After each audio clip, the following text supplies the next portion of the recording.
Winning at sports and at sports broadcasting means changing things up. Just like La Quinta Inns and Suites is changing up their look. A renovated lobby that's so contemporary it even makes Golic look cool. Yes, it does. And a totally updated fitness center that even has Wingo feeling like a workout. I'm ripped. Plus plenty of comfortable spaces to hang out. Yep, this La Quinta look definitely has a vibe of victory. So you can just relax, refresh, and get ready for your next big meeting. Prepare to win at business with La Quinta Inns and Suites. Book now at LQ.com.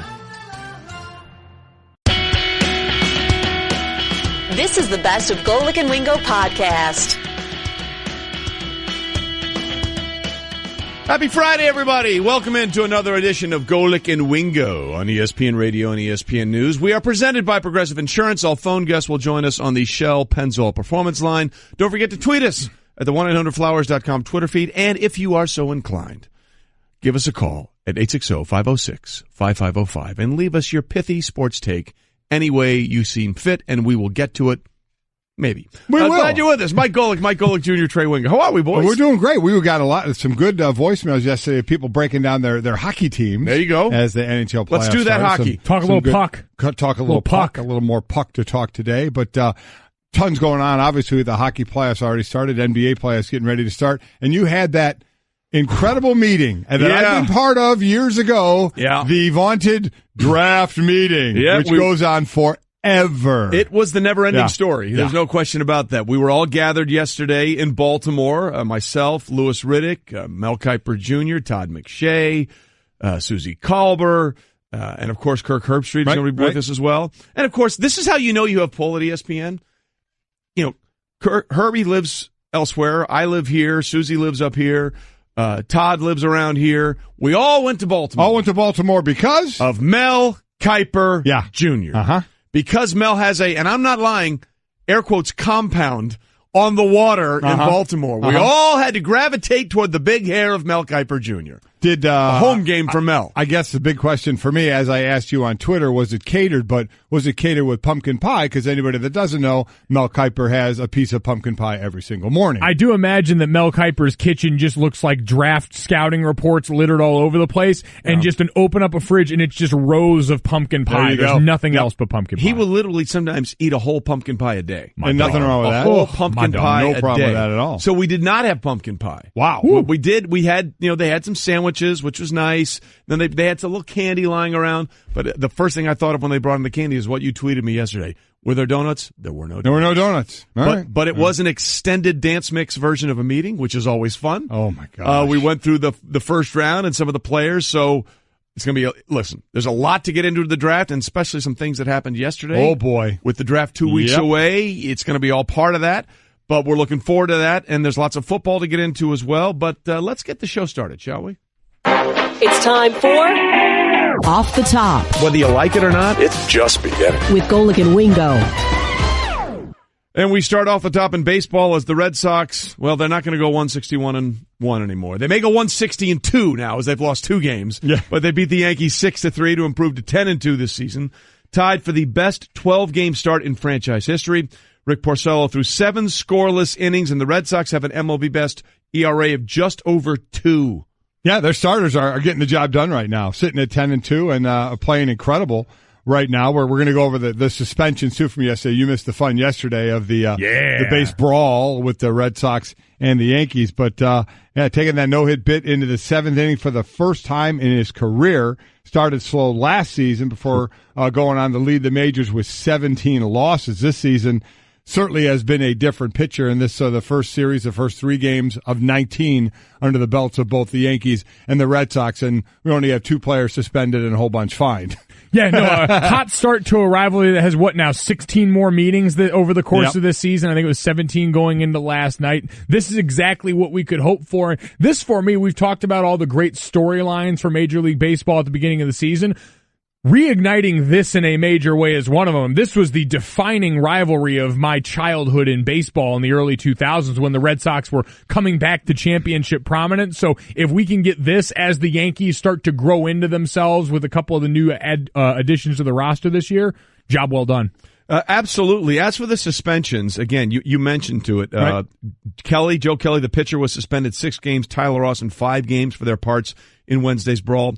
I know why they do it, but to me, it should be the same number of games missed. I know we're going on percentages, but Tyler Austin literally, they're both appealing it, by the way. Yes, they are. And they'll probably get reduced. But right now, the way it sets, Tyler Austin's going to miss 5 games, and Joe Kelly will probably only miss 1 start. Yeah, again, by percentage, though, it is about equal because starters usually go 30 to 33 starts, and baseball players can play, 162 games, that rarely do. But so I think the percentage can be kind of close, and that's why they do it. It does seem odd on its face when you read it and look at it, but that's one of the reasons why. A bunch of players and coaches, Alex Cora, the manager for the Red Sox, got fined. Third base coach Phil Nevin, and then a bunch of players who were on the DL came onto the field. Everybody's allowed to run onto the field. Right. You're allowed to clear the benches, except if you're on the DL. Yeah. You can't go onto the field, and some players who were on the DL went on the field, so they're going to lose some money out of their paycheck. Information that would have been useful to me yesterday, I'm sure those guys are saying. Well, it is interesting, though. It's the only sport where you can run onto the field and there's no problem. No problem at all. NBA, you leave the bench, there's an issue. NFL, you come on the field, you leave the bench, it's an issue. Major League Baseball, hey, everybody, come on out here. Unless you're on the DL. Unless you're hurting, which, by the way, if you're hurting, don't run out for a brawl to begin with. Exactly right. This just in, you might hurt yourself a little more. Like I said, no one really wants to throw a punch anyway, so why would you even waste your time running out there if you're hurt? Whoa, hey, back it up. It's because you want to be known as you went out there. Yeah. You don't Teammate, I had your back, bro. I had your back if anything were to happen. If that guy wasn't holding me back, I totally would have been there. Yeah. I'm behind you 100%. Literally, behind you 100%. Off the top. Speaking of 100%, starting as a DH, Shohei Ohtani recorded his first career triple Thursday, a bases-clearing shot that helped the Angels beat the Royals 7-1. Ohtani is killing it, Mike. Yeah, he absolutely is. I mean, it is pretty amazing where he is right now, what he's doing. Now, 26 at-bats, so when you read some of the things about him, leads the majors with a .769 slugging percentage as a hitter, minimum 20 at-bats. He has 26, so... But still, it's an incredible thing. He wants to play more. He's talked about wanting to be out there playing more, pitching and hitting, obviously. As I mentioned, 3 home runs, 11 RBIs now. He's getting it done. I mean, he was that storyline coming into the season. He's absolutely living up to it right now. Showed some speed hitting that triple as well. He's showing all the tools that he has in his tool belt.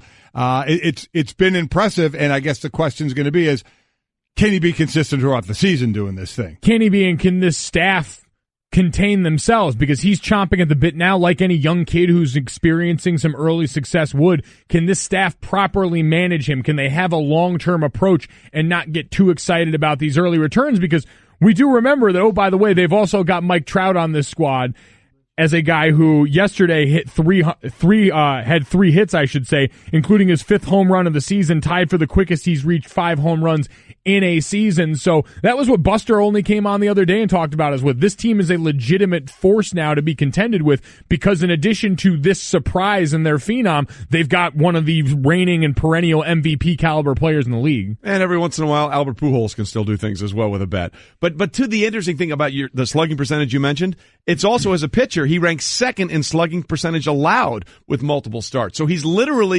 doing everything that they thought he could be doing. The question is it sustainable? And we'll find that out as we play out through the summer and into the fall. But right now, because of what he's doing, he gets a couple of things. One, he gets his own tune. I want you to show the way. So love that. Well, we'll find out how much everybody else loves it. We love it. But that's why Shohei Ohtani is in the zone. In the zone, brought to you by AutoZone. Get in the zone, AutoZone. Off the top. And we continue with the Blue Jackets in the NHL, rallied from a 2-goal deficit to beat the Capitals 4-3 in overtime and take a 1-0 series lead in the beginning of the Stanley Cup playoffs. Artemi Panarin, known as the Bread Man. The Bread Man. Figure that one out, Panarin. Come on, put it together. You can do it. 3 points. He had 2 assists, a goal, including the overtime goal. Most points in a playoff game in Blue Jackets history. As you mentioned, coming down from a couple of goals down and lead that series now 1-0. First lead in a postseason series in franchise history, so they got it done yesterday. Other games as well. We started talking about the NHL and the playoffs yesterday with the Golden Knights getting their first win yesterday. Bruins get the win yesterday. Lightning win, Predators win, Sharks win as well. So we are all in getting that. I know it's first round, but as I said, to me, there's still nothing as exciting in person as hockey, and then hockey playoffs just takes it up another level. That Bruins-Leafs series, the score doesn't really indicate it, but that game got dicey for a little bit. Probably going to be some suspensions handed down in that one. A couple of really dirty 30 plays that got looked at and held center stage as the Bruins spent what felt like the majority of that game in a power play and absolutely made them pay for it. Yeah, you're right. Going forward, what's going to go on with that series and certainly some of the players. Look, as you said, playoff hockey, there's nothing better. Everybody gets amped up to watch this, including people that have, a rooting interest, including our own Jason Fitz. Boys, it's Fitz, and I'm telling you, the Preds are up 1-0 in the series. 2 words, Philip Forsberg. Just go watch the goal over and over and over. It's not a goal, it's a work of art, and it's just beginning. They're smashing cars, they're throwing catfish. The entire city is ready for this. Hop on now. Just become Preds fans. You'll be happy you did. 1 down, 15 more to go. 2 things there, Jason. Yeah. A, thanks for calling. And B, I don't think we should be celebrating cars being smashed. Cars being smashed. I mean, I'm all for the catfish throwing. The catfish thing, I'm big was on okay. that. Yeah. But let's not smash the cars. Yeah, I don't know why we'd want to do that. Especially game 1 of 16 you got to win. A lot to go. And we're Pump the brakes, Fitzy. Yeah. Pump the brakes. I'm still holding out hope for the catfish beer chug as part of our NHL bet that we come up with. Sounds just nasty. Yeah. It sounds really nasty. Sounds and nasty. It sounds nasty that I would not want to do it, but I'm all in on you doing it. I want to be clear about that. Well, that's fine. Listen, I'm willing to do it just the way you guys are going to have to risk it. You're going to have to risk it if you want to see the potential of me drinking beer out of a catfish. No risk it, no biscuit. Exactly. So again, look, Nashville's awesome, and the Titans linemen got into it last year. They going did. to games, They did. Chugging the beers, throwing the catfish. It was fantastic. But let's dial back on smashing the cars. That's probably not the best thing to do. Unless you have Off insurance. the top. Yes, then it's okay. Yeah. Because then it's fine. No, we're kidding. Kick the tires, light the fires. Oh, come on. Oh, here we go. Yeah. And the Las Vegas Aces selected A'ja Wilson with the top pick in Thursday's WNBA draft, making her the 5th player from a current SEC school to be chosen first overall. Yeah, last one was Candace Parker back in 2008, went to the Sparks there, and 3 UConn players again went in the first round. It's the 3rd time that has happened, but A'ja Wilson, the player of the year, 5th South Carolina player selected in the first round of this draft under Dawn Staley. Prior to Staley getting there, only 2 had been taken in the first round, so she got that program going. The 6'5" Wilson, I mean, is a heck of a player, and I love the fact this was the old San Antonio team now relocated to Vegas, the Las Vegas Aces. That's awesome. I cool. just absolutely love, I can't say it enough, the professional sports going on in Vegas right now. I'm glad to see at least one team embracing that side of things in Vegas, because you've got the Golden Knights that went relatively generic in this naming process. The Raiders are obviously not going to change their names and all this, but you had a team with a chance to make a splash and do something with it. The Aces. I do like that. At some point, we got to have like the Las Vegas double downs. The Las Vegas breakfast buffets. The Las Vegas over-unders, right? We need, if we're going to go down that road, we need all of them. Vegas hit me. Exactly. The Las Vegas bookies. Yeah, that would be good. The Aces is good, though. I do like that. Yeah, no, listen, it's a strong start. Yeah, very on brand, and a place that needs to really embrace that. By the way, did you see what happened when she got picked number 1 overall? Her favorite player is Blake Griffin. Right. And they showed her the video of Blake Griffin congratulating. She lost her mind. Yeah, she did. Very, very cool thing right there. So congratulations to A'ja Wilson. Again, number 1 overall pick in the WNBA draft for the Las Vegas Aces. Okay, so as we said, I was out yesterday because of our NFL pre-draft meeting. Again, 2 weeks from yesterday, the draft will start in Dallas. We'll be down there with Golic and Wingo. We're looking forward to that. And, of course, the draft is the 3-day extravaganza where nothing happens. And it's the greatest non-sporting event of all time. Sure is. That's what I call the draft, because nothing happens, yet people tune in, and they're all convinced that their team has now paved their way to Super Bowl glory. And every team is involved. That's the beauty. Correct. And everybody's right. The wonderful thing about the draft is everybody's right. Yeah, that's who we wanted all along. Exactly, because you can't be proven wrong for 3 years. The beautiful thing about the draft is you can die on that hill. You can defend anything you want because you can't be wrong until 3 years from now. And that's what makes it interesting. But it segues us into this other thing that's happening in the NFL, several things, including what I like to call where we are right now in the NFL year. Again, there's no off season in the NFL. There's the regular season, the postseason, the player procurement season that we're in right now, free agent signings and the draft, and then the preseason, which is training camp and all that kind of stuff. There's literally 4 days where nothing is going on. And we're still in the player procurement era of the season, not only with the draft, but in signing of players. And there was a story out there that maybe a player who a lot of people think should be already in the league was going to get back into the league potentially, and that went south. Colin Kaepernick was scheduled to have a meeting and a workout with the Seattle Seahawks, but that meeting got postponed. Here is Adam Schefter explaining. It was a last-minute stipulation that the Seahawks went back to Colin Kaepernick on, trying to get an answer, because they've had so much unrest there. They want to have a peaceful season this year, and they want to understand that it would be peaceful. And so they went back to him and said, look, before you come in here, and we need a backup quarterback here to back up Russell Wilson, we just want to know that you're okay with towing the line here. And he did not want to answer that. He was not ready to say whether he would or would not kneel this season. So that's where this gets really interesting, because there is this sort of public perception out there that Colin Kaepernick has said whoever signs him, he will continue. He's never been stated publicly in any way, shape, or form what he's going to do going forward. So we don't know what the issue is there. Then, of course, with this story, with what Seattle wanted to hear from Colin Kaepernick, it looks like they didn't hear what they wanted to hear from Colin Kaepernick.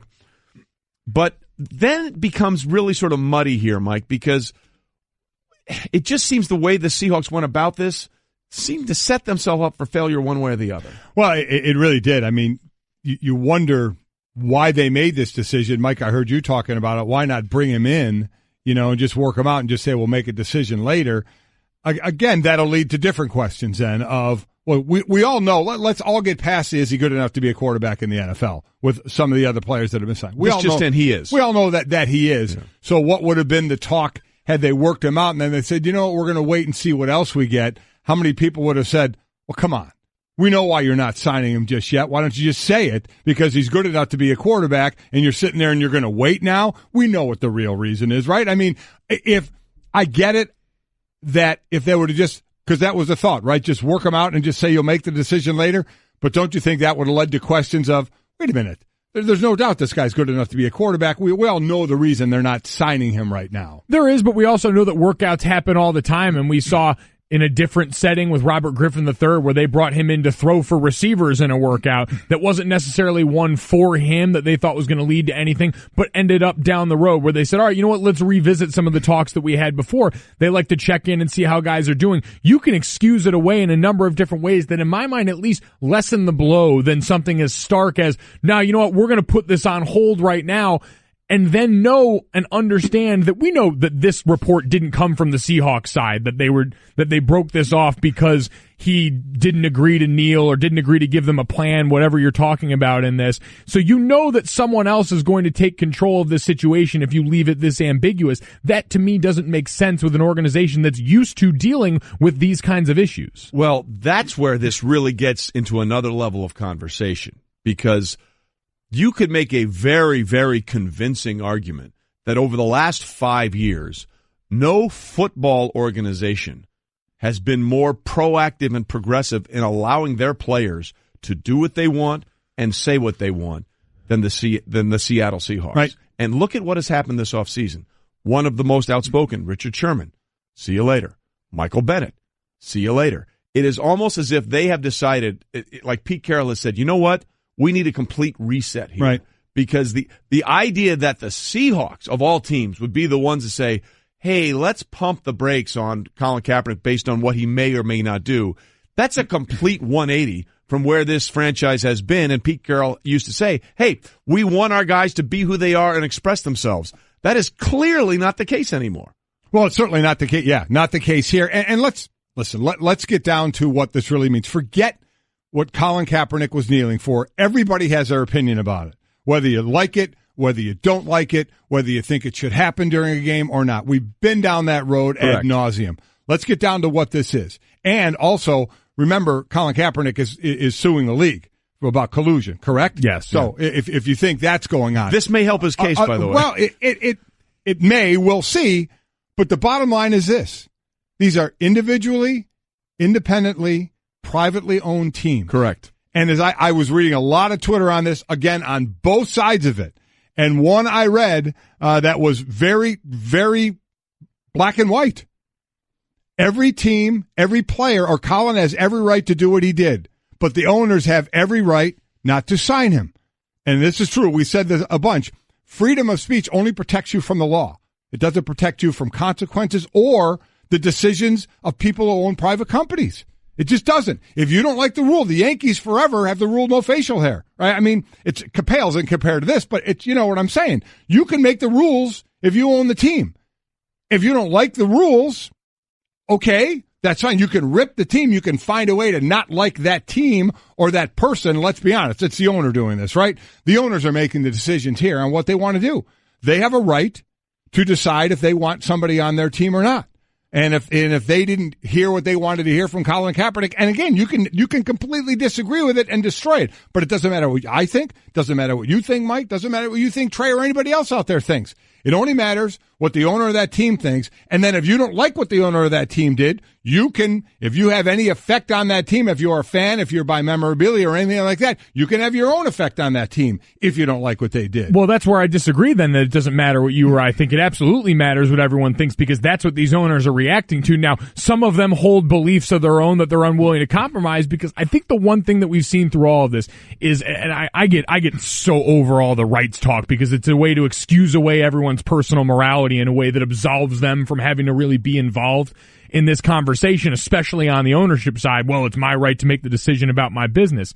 Well, it is. I understand it is, but we also just assume that when we say they're doing that we apply it to one segment and one group of thinking in this population, and we prioritize their thoughts over the thoughts of everyone else, where clearly, like you said, it's divided a lot in here. Mm-hmm. So what you're saying is, if that's the line of thinking that you buy into as an owner, you're prioritizing one side over another, and I'm just always curious what that reason is. Well, the reason is money, yes. Isn't it? Well, I understand that, but and so only one group of people spends money on that? The people that support Colin Kaepernick don't spend money and watch the NFL? But is it wrong for the owner of a company to go with what the majority of the people want, because then you get the most money? I'm asking, do we know that's the majority anymore, is my question. One, we don't, and two, this is more about, to me, bad business practice. If you're looking at this and saying you're creating problems for yourself the way you went about it, I'm not even saying they're in the wrong. I'm asking why. I'm asking why you went about it this way that you did this time around. With Seattle specifically. With Seattle specifically this time. That's the most interesting thing here. Why didn't you just be...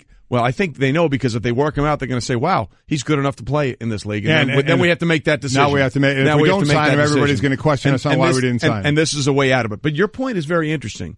And we'll continue that conversation, because we got to get to a break here. But there's a lot in what you just said that needs to be parsed and separated. Golic and Wingo. And Wingo. Mm-hmm. Trey Wingo and Mike Golic Sr. Because Jay Billis and a lot of these guys that we'll hear from have smart answers, and they're a lot smarter than me. You're pretty smart. You're probably the smartest one in the show, so don't start saying you're not that smart, because that really hurts Trey and I. Hold on. I like how you just lumped Trey into that. We'll have an IQ test later to determine that. Trey, you just got your phone number hacked, so I mean, come on. It's Golic and Wingo. Still not quite sure how you got there from that conversation. But whatever. Golic and Wingo, ESPN Radio, ESPN News, presented by Progressive Insurance. All phone guests join us on the Shell Pennzoil Performance line, and tweet us at 1-800-Flowers.com Twitter feed. Okay, we were sort of finishing up the conversation here about what's going on with Seattle and why they decided to not work out Colin Kaepernick, because they couldn't get clarification as to whether or not he was or was not going to continue his kneeling. And Mike, you brought up a point, Junior, I got to be clarifying here. Junior, you brought up a point about what do we really know about what fan base they're serving or not serving by deciding going down this road. Yeah, it's just always an interesting assumption, I think, when we look at the NFL, because it's lauded as this very broad, large fan base that you have to constantly appease both sides of. That's usually the line why the NFL has constantly tried to stay away from issues like this, because they want to stay right down the middle on a lot of things. And that's their argument. But then when push comes to shove, it seems like on these issues, you're catering to one side when you're saying, well, Colin coming in is going to be a bad headline for us. Well, him not being there is a bad headline for you with a lot of people already. So this is the one thing. We deal with so many unknowns in this situation. And so we're not on the inside of those meetings on the business side for these teams if they can quantify which section of our fan base we're getting the most return from. And we're also not on the inside of what these conversations between a team like Seattle and Colin were, because, again, this situation just doesn't make sense to me. As far as, which side of it is the majority in this, I mean, I don't know what teams do if they do something to try and find that out. Well, wouldn't you want to know? Well, we heard Mara in New York, didn't they send out a massive email or whatever it was, communication with season ticket holders to see where they stood? I got to believe there's something that's done to try and find out. But regardless of that, the point still is they get to make their decision. Correct. And if their decision is wrong, then they pay the price. You know, I got a tweet from Aaron that said, privately held companies like the NFL teams still receive taxpayer money to support their stadiums and do day-to-day operation costs. If the owners want to foot the bill for everything, then I agree they can do what they want. Well, they can do what they want. They're privately held. But to Aaron, to partially agree with you, they can be held to the consequences as well. If a player wants to speak up and a team doesn't want to sign him because of that, the team has every right to do that because they're privately held. And also then, if fans of that team or consumers of that product, if it was a regular company, want to fight back by saying, we're not going to give money to your business, then the owners of teams or owners of companies, they can feel the consequences as well. They can. Look, at the end of the day, what you're saying is absolutely correct. Colin can choose to do what he wants to do, and as long as there is no overriding, hey, let's all get together and not do this collusion, the owners of the NFL have the right to do what they want to do, and the question then becomes, which one do you believe or is actually affecting your business one way or the other? And that's where we are in this. Let's just be honest about that. By the way, this from Adam Schefter, the Seahawks have now signed a quarterback, former Washington quarterback Stephen Morris. So there you go. See, well, thus endeth the lesson. You know, the one thing that I get tired of, whether it's our network or another network that lists, look at all these quarterbacks that signed and Colin Kaepernick is not signed. Are we past that? Aren't we past the fact that Colin Kaepernick doesn't have a job in the NFL, has nothing to do with his football ability? I mean, again, one thing we don't know is what he's asking for money-wise to come in as a backup, but forgetting that part of it, but I guess if he's asking for a lot, you can't forget that part of it.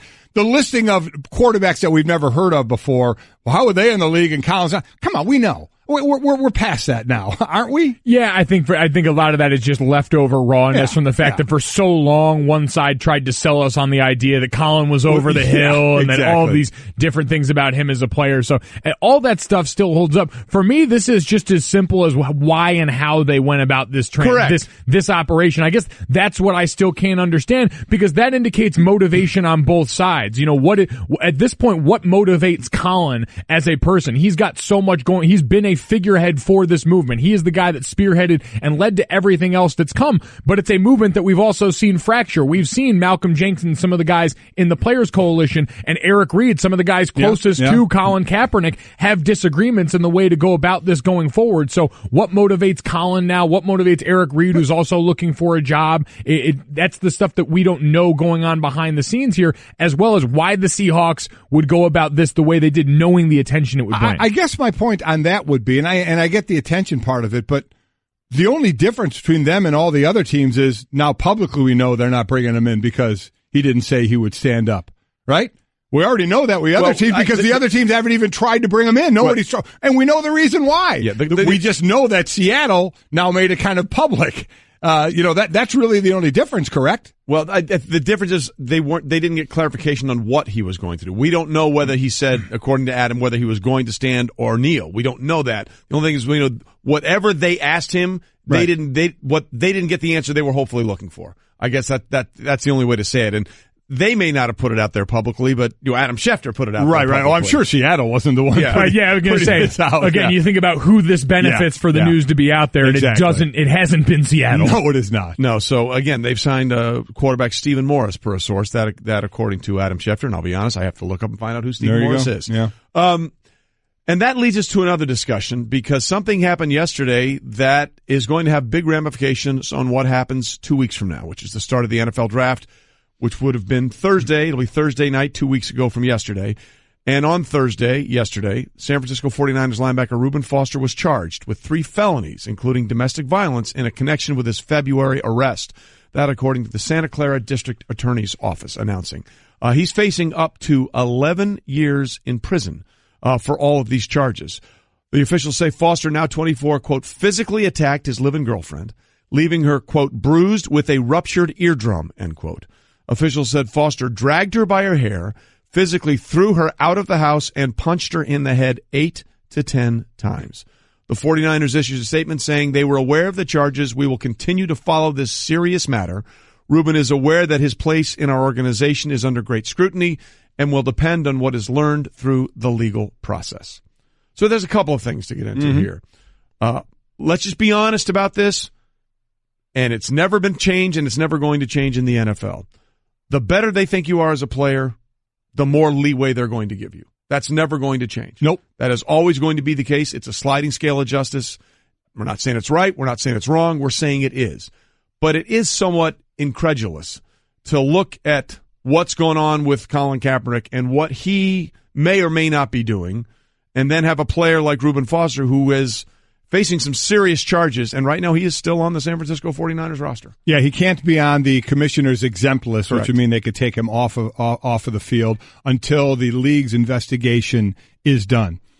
So, here's, and I love this guy coming out. He's a tackling machine. We saw the red flag start to go up at the combine with his confrontation at the hospital there, and other red flags come up. We saw him fall in the draft to number, 31? Yes. I guess overall, I sit there and look at a big picture and say, all this talk about the guys that kneel down for what their cause was and how that was received. People thought it was a slight at the military, and they're saying, no, it wasn't. How that all went down.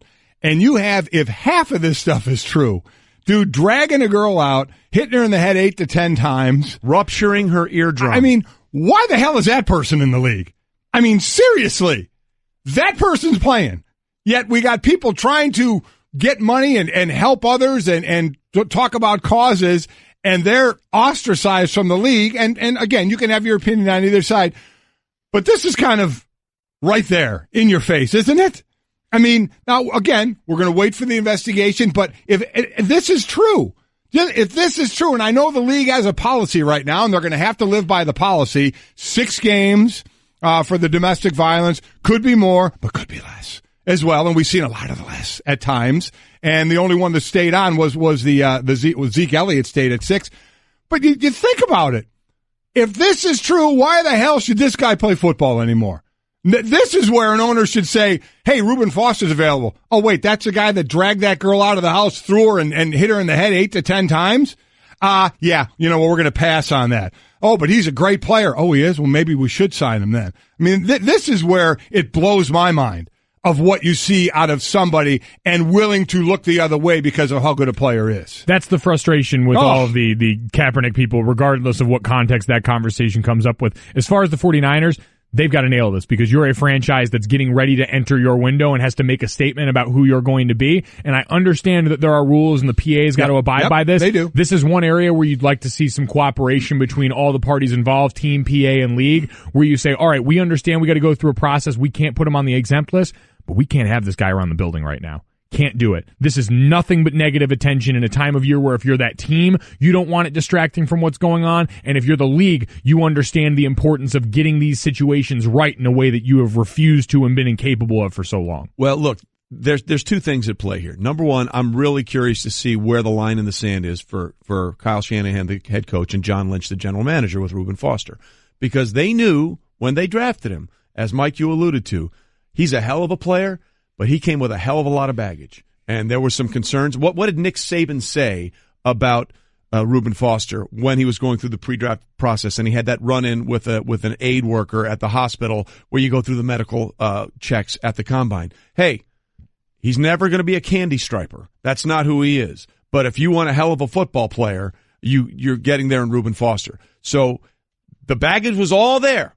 And all the red flags were right there for the 49ers and Reuben Foster, and they still said, hey, this guy's worthy of a first-round pick. Yeah. And now there's a possibility he may never play again in the NFL if these things are convicted and go to the max. Because it could be 11 years. 11 years. That's it. You're done. In jail. So I'm curious to see what San Francisco does going forward, knowing what's on the table for this kid. And I'm also curious to see how many teams, the other 32 teams, or the other 31, including San Francisco, as we're now 2 weeks away from this year's draft. And there are a bunch of guys in this year's draft. You love their talent, but there are some major red flags with these guys as well. Is what happened here going to give these guys any pause about taking these guys who they think, hey, maybe they can play, but is it worth the downside of what the San Francisco 49ers are going through right now with what is a really, really disturbing picture? Golic. I tell you what, a great sports night last night, no doubt about it. And Wingo. What a day, what a show, what a time. 1, 2, 3, 4. Hey everyone, Mike Golic here. Support for the Golic Wingo podcast comes from our friends at Rocket Mortgage by Quicken Loans. Chances are you're confident when it comes to your work, your hobbies, your life. Rocket Mortgage gives you that same level of confidence when it comes to buying a home or refinancing your existing home loan. With Rocket Mortgage, you can apply simply and understand fully so you can mortgage confidently. To get started, go to rocketmortgage.com/Mikes. Equal housing lender, licensed in all 50 states, NMLS consumeraccess.org number 3030. Next. You're holding up the line, ma'am. What did you say? You're next in line for the water slide, ma'am. Feet forward and enjoy the ride. Okay, dearie. This does look fun. Whee-oh! You melted me. I've melted. The Wicked Witch of the West on a water slide? Surprising. What's not surprising? How much you could save by switching to Geico. See what you've done. Oh! Geico. 15 minutes could save you 15% or more. Timberwolves head coach Thom Thibodeau joins us on the Shell Pennzoil Performance line, taking synthetic motor oil performance to a whole new level. Make the switch to Pennzoil Synthetics today. Coach, thanks for being with us. The playoffs actually start this weekend, but as Mike was alluding to, you guys have really already started your playoff run with having to win that game to get into the postseason. Yeah, no question. Thanks for having me on. The last month, as you guys know, the West was so tight. It felt like you were already competing in the playoffs. Every night mattered. Every play mattered. And then, of course, to have it come down to the last game, that last game against Denver had a Game 7 feel to it. And, it was virtually a play-in game. So, in many ways, though, for our young guys, and, of course, for us, we haven't been in the playoffs in 14 years. The young guys, it was valuable experience for them to be in those type of games. Let me just say this real quick, Coach. If you ever don't want to coach, you have a future in FM radio with that voice. Don't you know, I can hear you playing some deep tracks off Deep Purple or Pink Floyd right now going through my head. Well, just keep a seat available there. You just mentioned it. First time in the playoffs in 14 years. But you have, like Karl Anthony Towns and Wiggins. These are young guys. It's your second year there. Jimmy Butler just got there as well. So they don't know or haven't been around for a lot of that history. So what did it mean there to the fans who have been there for a lot of them for that time frame of not being in the playoffs? Mike, Minneapolis is a great sports town. And so they've gone through a long period of time. It's pretty hard to go through 14 years of not being in the playoffs. So it was beaten down pretty badly. And I think for the players, that the best part about our team is the fact that, Cat is young and Andrew is young and Tyus Jones is young. They're only going to get better. But I think the city and our fans, just to, have a team that can come out and play hard and compete, I think that was exciting and it resonates with our fans. And so, we were very fortunate to be able to add Jimmy Butler, a guy who's 28 years old, just going into his prime. Being a top 10 player in the league, but also being a two-way player and adding a lot of mental and physical toughness to the team was exactly what we needed. And, of course, we were very fortunate to also get Taj Gibson and Jeff Teague. Thom Thibodeau with us, head coach of the Minnesota Timberwolves. As you said, listen, the end of the season really was a playoff run as it was so bunched in the West, and you guys had to take care of Denver to get in. So that's the good news. The bad news is you get the Houston Rockets, a team that I think you were 0-4 against in the regular season. So how do we change that dynamic in this first round of the postseason? Yeah, and you're right. I mean, the Rockets have had a great year, and when you dig into their numbers tell you how good they are, and they're strong on both sides of the ball. So you have to play for 48 minutes against them. Everyone thinks of them mostly as an offensive team, but they're also an excellent defensive team. And you can't have a bad 2 or 3 minute stretch against them because they can put a lot of points up in a short amount of time. So playing for 48 minutes, challenging shots, they're going to take 40 to 50 threes. You got to be up on them, a lot of long rebounds, but they have guys that when you have two elite players with the ball, and James Harden and Chris Paul, puts a lot of pressure on your defense. So we're going to have to do a great job of trying to contain dribble penetration, and a guy like Capella puts enormous pressure on the rim. So we have to have good body position against him, and then you have to have discipline to close out to the shooters. At this point, when you play a team 4 times and now you're in a series with them, you know them, they know you. How much is it still? I know it's got to be adjustments in game, but how much is it X's and O's in preparing for these guys, or just flat out, hey, we know what we have to do, and it's all about execution? Well, I think, and it's probably the biggest difference between college basketball and the pros, in the sense that in college, it's, the NCAA tournament's exciting because it's one and done. But in the pros, it's a series, and so you're playing the same team over and over again. So you're going to know them inside and out. They're going to know you inside and out. And then it's your execution. It's, do you have a fundamental base to your game? So when someone does this, this is your counter to doing that. And your ability to think on your feet, read and react, and your preparation is critical. And hopefully you've built the right habits to endure those things. A mental mistake in the playoffs could be the difference between moving on and going home. So the concentration's critical, the maximum effort is critical, and hopefully you've been building those habits throughout the course of the season. And oftentimes when you look at the games during the course of the season, there's a lot of things that go into it.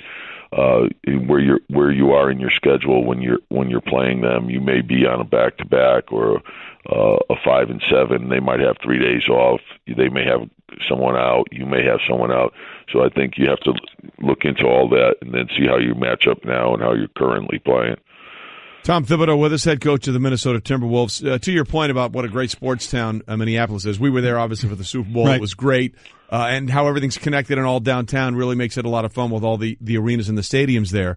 But listen, this is the postseason, as you alluded to. There's the edge between winning and losing is so small. Your stars have to show out in terms of Butler and Karl Anthony Towns. But who needs to be that X factor for you guys to pull off one of the rarest upsets of all time, an 8 taking down a 1 in the NBA playoffs?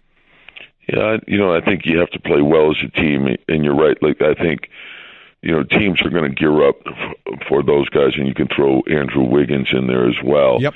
But the thing that a guy like Jeff Teague, who's been very good in the playoffs throughout his career, and he's done a great job of running our offense and getting into the paint and making plays. And then, of course, we've added Derrick Rose. We have Jamal Crawford off the bench, and Tyus Jones has played very well for us, along with Gorgie Deng. So, we need the depth of the team. And as you guys saw in the last game, a guy, Taj Gibson, is sort of one of those guys that goes under the radar all the time. And all he is about winning, and he brings so much toughness to the team. I had him in Chicago. He closed a lot of games for us in Chicago. But he does, his defense is invaluable. His screening, his running the floor, his ability to finish in the paint, set great screens, all that stuff. You really don't measure a lot of that stuff in a box score, but I think his teammates and his coaches know how valuable he is to winning. Coach, you've been in this game a long time. Got in college coaching back in '81. First time in the NBA was in the late '80s with Minnesota as an assistant. So you've been around this a long time. You look at, like, your team average, I think, 22 threes a game. And for the Rockets, they average right around 500 threes a game. I mean, honestly, actually, it's 501. We did the math. It's actually 42 threes a game that they attempt. Just from when you started coaching in the NBA to now, do you still see it? I mean, it is going this way. I mean, how different is it for you in coaching that to where, man, you take a three, don't even think about stepping inside the 3 line. We need a 3. Well, there's several things. One, you guys remember the 90s, the physicality of the game. Oh, yeah. And the rule changes really, I think, have led us to where we are today. In the 90s, you had virtually power forwards were playing the small forward position, and if you cut through the lane, you were going to get hit, and you're going to get hit pretty good, and you could grab and hold on the perimeter. And the game became too slow, and it was very difficult to score. So with the intentions of the rule changes was to open up the game, and I think it's done that. I think the game is in a great place. I think you're seeing now more small forwards are playing the power forward position, and you're seeing a lot more shooting on the floor. And I also think you're seeing the development of the big guys now. Like we have one in Karl Anthony Towns that can play away from the basket, shoot threes, put it on the floor, attack the basket, or play back to the basket. Denver has Jokic. There's a lot of guys like that now, and it's really opened up the game. And to Houston's credit, and I was in Houston when Daryl Morey got there, and he was an outside the box thinker, and the three was a big part of his thinking, and certainly our league has embraced it, and you're seeing everyone shoot a lot more threes, and it's I think it's made it an even more interesting game now. Well, it certainly has extended where you have to defend. There's no question about that. Yeah. I would imagine and guys are shooting them deeper and deeper, and Houston's a big proponent of that. They're Eric Gordon, Ryan Anderson. They're 3 or 4 steps behind the three now. Well, listen, that'll be something you have to take care of when you go up against the Rockets, no question about it. Coach, we appreciate you being with us. Best of luck against Houston, and we look forward to your playlist of the greatest Led Zeppelin hits of all time. There you go. Thanks, Trey. Thanks, Mike. Thanks for having me. All right, bye now. Golic and Wingo. It was all sort of one big, giant Jell-O mold. It's very interesting where that went. We get a big bonus on this show because we don't have to pay to listen to Stugotz. We get him for free. He's a free trial every week. Normally it's Thursday. Today he's here on Friday. So, Stu, welcome in, and thanks for being part of our free trial today. Hey, guys, how you doing? Free. I don't like the sound of free, Trey. I don't like working for free, man. I don't like this. Well, I get up a half hour earlier. I drive in earlier. I mean, I listen, I'm doing it for nothing. I'm doing it because I love Wingo and Golic. Oh, you're such a great liar, and we appreciate that. That's what you do. But I understand. That was just Golic. That's on me because I realized the words "you" and "free" never go together, so I apologize for that. Should Stan Van Gundy do you have any issues with what he said, saying it shows a lack of respect for your fans when we talk about tanking? Ask if Philly fans feel disrespected. Right. I mean, listen, I love Stan, and for those who don't know, and many people don't, why would you?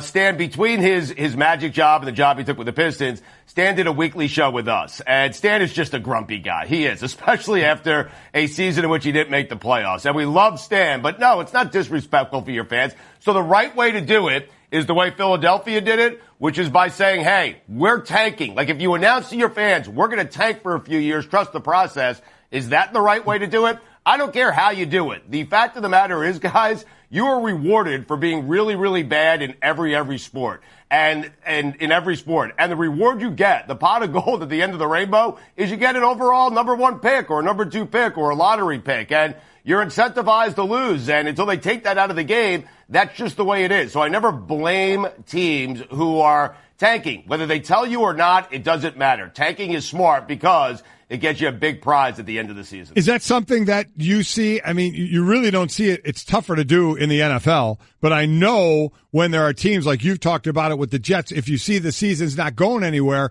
I hear fans all the time saying, well, I wish we would just lose the rest of the games so we could get a better slot, a better draft pick. Yeah, and I'm totally fine with that. Like every single season, Mike, the Jets reach a point. Just about every single season, they reach a point where I want them. I'm actively sitting there rooting for them to lose games because, they get a higher draft pick. And that's just the way fans are. I mean, fans don't care about a team that goes 7-9. Fans want a team to go 1-15 so they can get a quarterback, a franchise quarterback, and go 13-3 for the next 15 years. That's just the way fans are. Listen, I understand where Stan is coming from, but it's hard for a coach to relate to fans because they've never really been fans. Fans just want their teams to be better at all costs. I'm telling you right now, Philadelphia, man, are they sitting pretty? Think about the process they went through. Where they have Embiid, and he sat, his first season. Where they have Ben Simmons, he didn't play at all his first season. Now Markelle Fultz becomes the youngest player in NBA history to have a triple-double. I mean, the future is bright, so much so that, there are some people saying that LeBron James might be attracted. So attracted. This team is so well put together that LeBron James might want to go to Philadelphia to play basketball. It worked out there. Look, it certainly has, and it was a little rocky to begin with, and everyone had to go through their standard missing a year injury with the Sixers and the way it worked out. But look, they're a fascinating team to watch. They go into the playoffs having won 16 straight games. Speaking of fascinating processes, we have not spoken since the Masters. Obviously, you and I were geeked up beyond belief with everything that could happen, and we got almost all of it except for the old guys. Both Tiger and Phil were inconsequential when it came to it. So did you get what you wanted out of this Masters experience last weekend? I mean, Trey, I get it every single year. So, like Tiger, no Tiger, Phil, no Phil. I love golf. I love that event. It's my favorite sporting event of the year. So I got what I wanted. I don't think, the casual golf fan, they didn't get what they wanted. They wanted Tiger, to a lesser extent, they wanted Phil, but they really wanted Tiger. Here was the problem with Tiger, at least for me, Trey. We didn't get a single Tiger moment. I have no problem with Tiger not being around in the final round, not being in one of those final pairings. We didn't get a single Tiger moment. That was disappointing, even for me. But we did get a legendary final round by Jordan Spieth. Ricky Fowler played amazing. And now we have a new villain in golf, and it's Patrick Reed. I mean, and I think golf needs that. I think that's a good thing for golf, Trey, to have a villain like Patrick Reed. What do you think? No, I agree. And we had Patrick on after the show, and I asked him, do you like being the villain? He goes, yeah, look, I got no problem with it. It is who I am. I'm always going to wear my emotions on the sleeve. And if we can get, like, a Jordan or a Ricky and have these guys, or even, Dustin Johnson, some of these guys and Justin Thomas suddenly staying at the top and fighting each other, that's exactly what you want, right? You want conflict. Yeah, you absolutely do. And so, yeah, you're right. That would be fun, right? Because Jordan Spieth, he is golf. He looks like golf. He is golf, and he's a great golfer. So you have the guy that everyone loves. If you can get Jordan Spieth or a guy like Ricky Fowler, or if you pointed out Justin Thomas, Dustin Johnson, all those guys, you get one of those guys. They're all about golf. They do it the right way. Their etiquette is fine on and off the course. You get one of those guys that gets Patrick Reed in a major in a final round. Trey, that's going to be so much fun if we get that. Yeah, let me tell you what, I can't wait till these guys really stare meanly at one another. That'll be something else. Get over yourself. Or when they walk down the fairway and don't talk to one another. Look, he's ignoring him. Oh my God, the fisticuffs that are about that. You guys just stop it. By the way, Tiger Woods did file for entry into the U.S. Open, so he'll be playing at Shinnecock Hills, June 14th through the 17th. So we do have that. Back to basketball, not the playoffs now, but a coaching search. The Knicks, one of the teams looking for a head coach. Jay Wright's name has come out and said that's someone the Knicks may be interested in. What are your thoughts about that, a Jay Wright going from college to the pros, or a Mark Jackson or a Jeff Van Gundy or an established person who was a head coach? It's funny because I agree with Trey. I don't get some of these college coaches, and we don't know if Jay is leaving Villanova, but he's got it so good there. I mean, he has it so good, and he loves that school. He's from that city. They've won 2 national championships in 3 years. It doesn't seem like it's going to slow down anytime soon. I love the idea of Jay Wright maybe being the Knicks head coach, but I don't know why Jay Wright would leave such a good situation to go to that situation, the New York Knicks. So, guys, the guy that I want, listen, in theory, right, you need good players. So in theory, yes, Mark Jackson seems like a perfect fit. Jeff Van Gundy, of course, he's a former Knicks coach.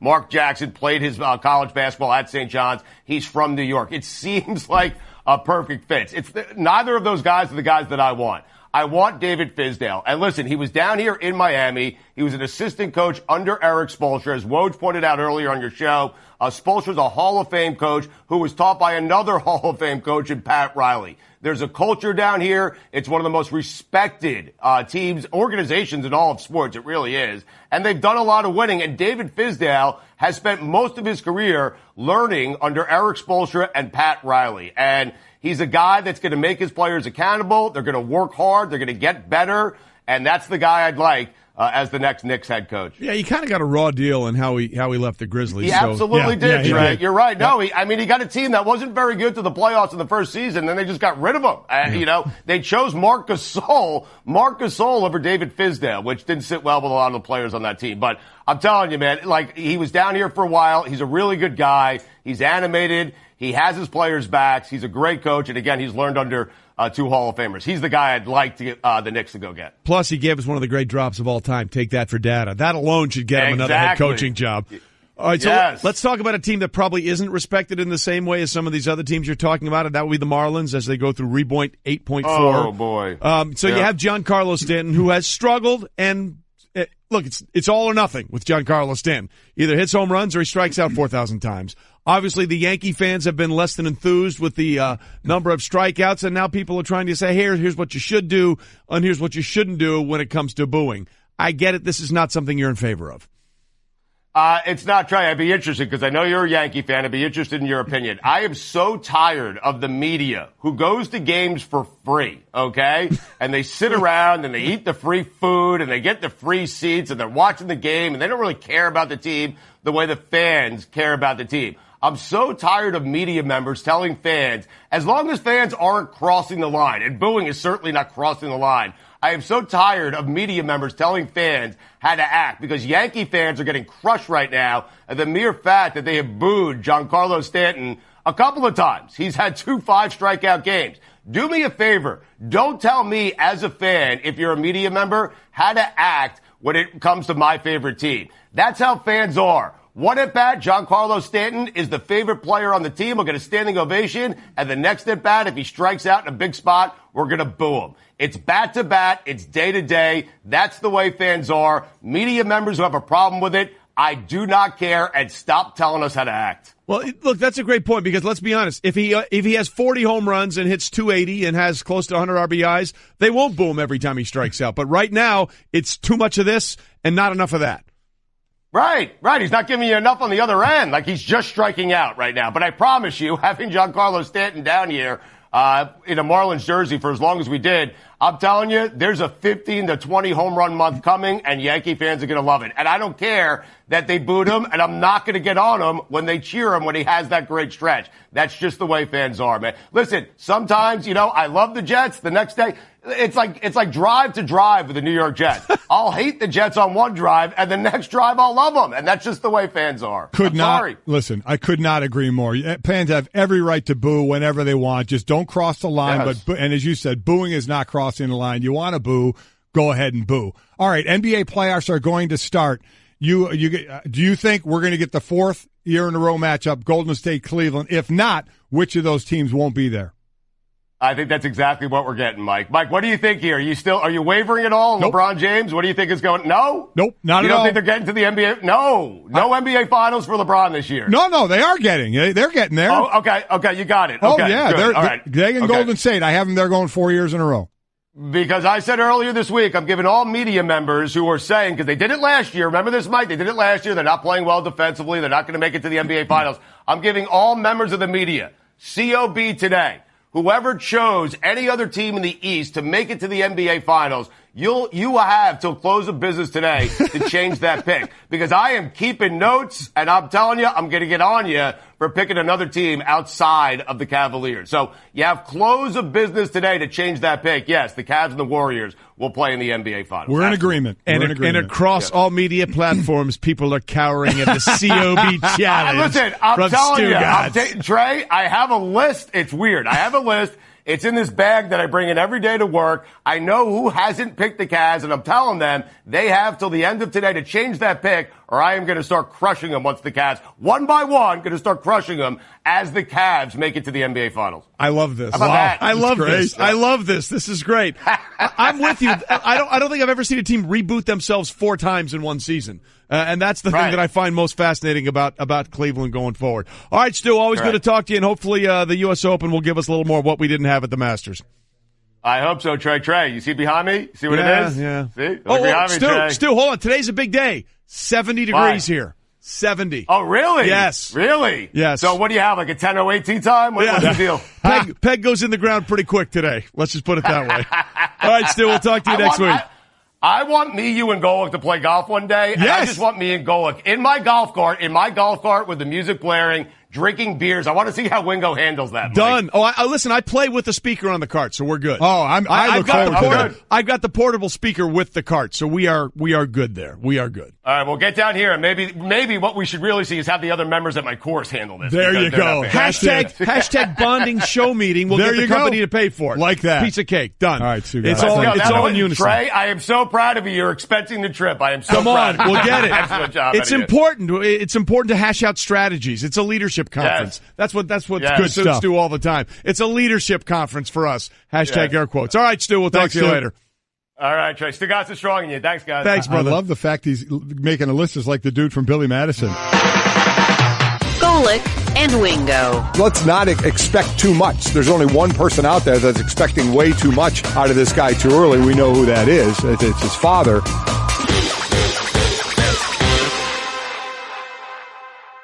They're everywhere, baby. It's time for another edition of Love It or Shove It. That didn't go well. With Golic and Wingo. And Love It or Shove It is brought to you by Grainger, the ones that get it done. All right, Bubba, what do we got? The Warriors and Cavs will meet again in the NBA Finals. Love it or shove it.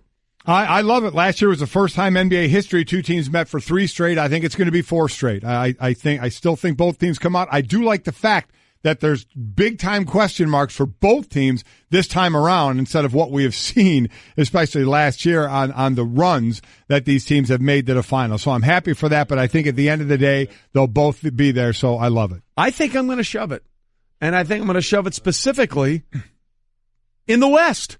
I think that this is the year with the way the Warriors are a little beat up and the way there's maybe going to be some rust factor and the way, despite what Mike D'Antoni, the head coach, has said, that the Rockets are obsessed with finding a way to beat the Warriors. I think that they'll be the ones that get it done in the West. So I'm going to shove it. I think the Warriors won't get back. There you go. What do you think about that? Okay. Way to be enthusiastic. He doesn't seem very enthusiastic. I think he wasn't listening. Ohtani will keep this up all season. Love it or shove it. Okay, now what exactly are we saying he's going to keep up? And what exactly? This. Yeah, thank you. Could you be less specific? No. So what, are we saying he's going to be dominant hitting and pitching? Are we saying he's going to have the lowest ERA? What are we saying here? Just going to keep this up. Your thoughts? I'm going to shove it. Dude's 23 years old. It's his first time in the majors. It's a long season. He is going to hit lulls. It's going to come down. It's going to, he could have a really good year, especially with what we thought coming in, especially after the spring. But keep up this pace of what he's doing from the pitching side and really specifically the hitting side.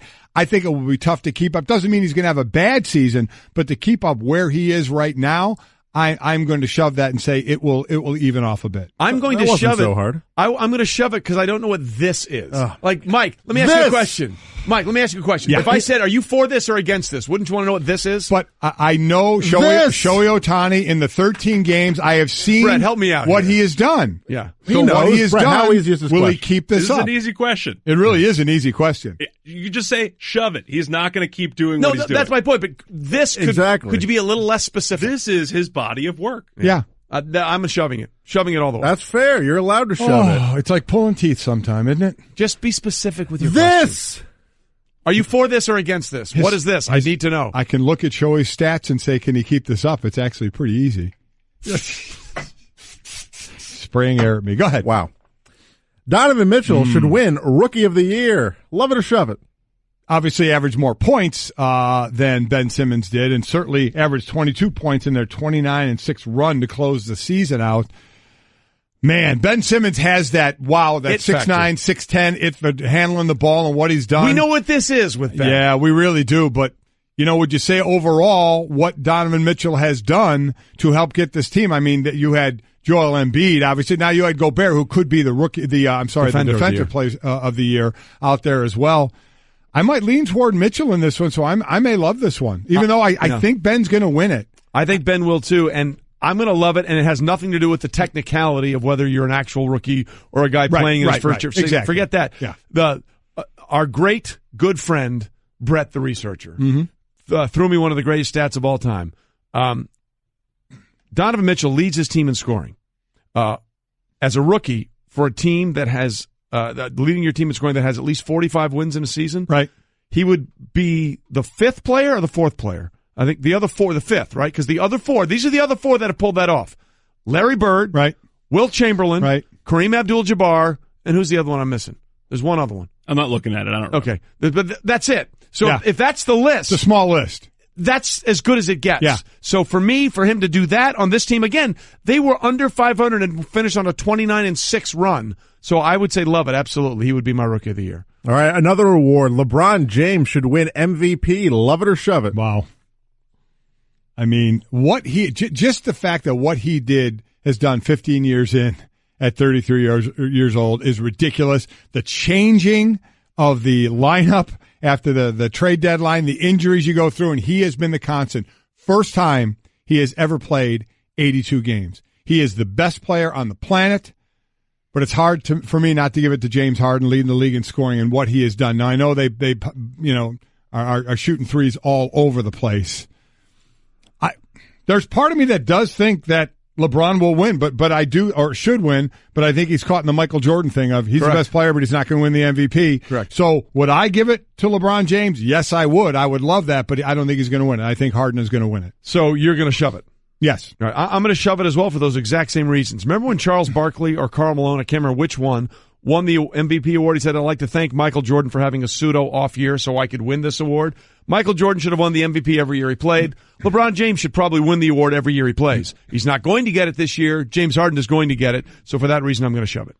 Jay Wright will be the next Knicks head coach. Love it or shove it. Knicks supposedly going to reach out to Jay Wright. We've heard the other names mentioned as well, from Mark Jackson to Jeff Van Gundy. Jerry Stackhouse as well has done a great job coaching in the G League.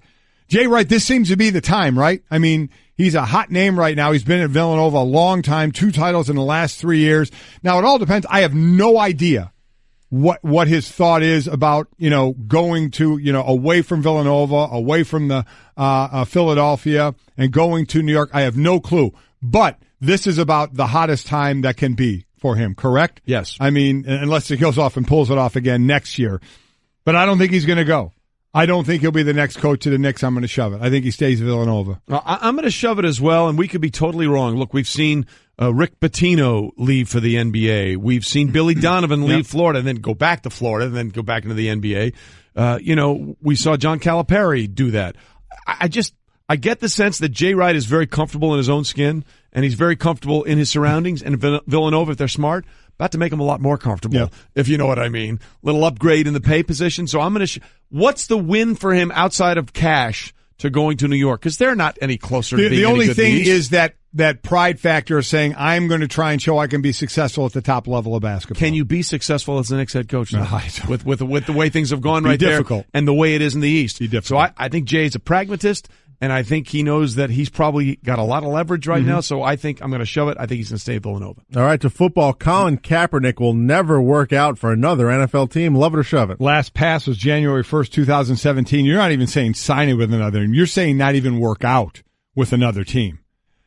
What's interesting, if he actually did come out and say, I will not, which is, again, this is where we are. Yeah. If he were to come out and say, I will not kneel anymore, I will stand. Eric Reed said that, correct? Yep, and he got a visit with Cincinnati. How many workouts would he then get? And I don't know. We don't even know what Colin would even say, what he's going to do, unless he's talking to a team privately and still isn't giving an answer it seems Seattle wanted to hear. So the way it stands now, I'm going to love that, which seems ridiculous because it's not even about football talent anymore. No. Because as far as football talent is concerned, he would be on a roster. But I'm going to love it and say, if he has the stance that he has right now, another team is not going to work him out. You can scream and yell about it all you want. We're not talking about that situation. We're just talking about this in particular. I think if his stance stays the same, he will not get a workout with another team. Boy, and I hate loving that, by the way. Yeah, I hate loving that. I'm going to shove it just because I want to believe that eventually he'll get at least a chance. I may be completely wrong, and I may be swinging at the dark, but at the end of the day, talent wins out most times, and he's better than a lot of quarterbacks that are in the NFL. That's not even close, not even debate. So I'm going to shove it. I'll say he'll at least get a workout. All right, in honor of today, the first 70-degree day is the best day of the year. Love it or shove it. See, I'll shove that because I love 60-degree day. I'll take coming off anything of 40 and not sleet and winter. Snow. Yeah, give me 55 and sunny, 60 and sunny, 65. I don't need 70. Because 60 I'd or prefer 50, 80. I'm with you, but I don't need it to be 7-0 to make me happy. Yeah. It can be a little bit less than that, so I'll shove that. I'm going to shove it. Just anything that's not miserable, I'm good with. Any day that's not miserable, I'm fine with. All right, last one. Heinz is asking America if they are ready for mayo mixed with ketchup. Oh. Mayo chup. Yeah. Love it or shove it. A debate on Twitter. Heinz on Thursday launched a poll asking Americans if they'd like a pre-made combination of the condiments called mayo chup. Heinz will bring the product, which is currently available in parts of the Middle East, to the United States if the poll closes on Sunday with 500,000 votes in its favor. I love it. Go ahead. It doesn't mean I'm going to. I may try it. I do like mayo, by the way. Yeah. And there have been times on a plate I have mixed mayo and ketchup together. So I have no problem with this at all. I love it. Give people another option. I'm not sure there's any question you could ask me that I would shove more than this. Really? Mayonnaise is the spawn of Satan. It is the devil's condiment. All right. It is a trick played on all of us by mayonnaise people to believe that this white gloop is actually anything remotely edible. Very passionate. Mayonnaise like is awful in every way, shape, or form. Ketchup is wonderful. I am against this completely. As Randy Jackson used to say on American Idol, that's a hard no from me, dog. Mm-hmm. No way. So you're against this one? Shove it. Wow. Okay. Shoved. You know what? Quite honestly, best answer he's ever given. Shoved. I think he's finally getting it. Yeah, I agree. Shoved. Hey, by the way, Mets are 10-1. Thanks. You're doing very well. This has been the Best of Golic and Wingo podcast. You can listen or subscribe on the ESPN app, Apple Podcasts, or just ask your smart speaker to play Golic and Wingo. Plus, you can check the guys out live weekday mornings from 6 to 10 Eastern on ESPN Radio and on ESPN News.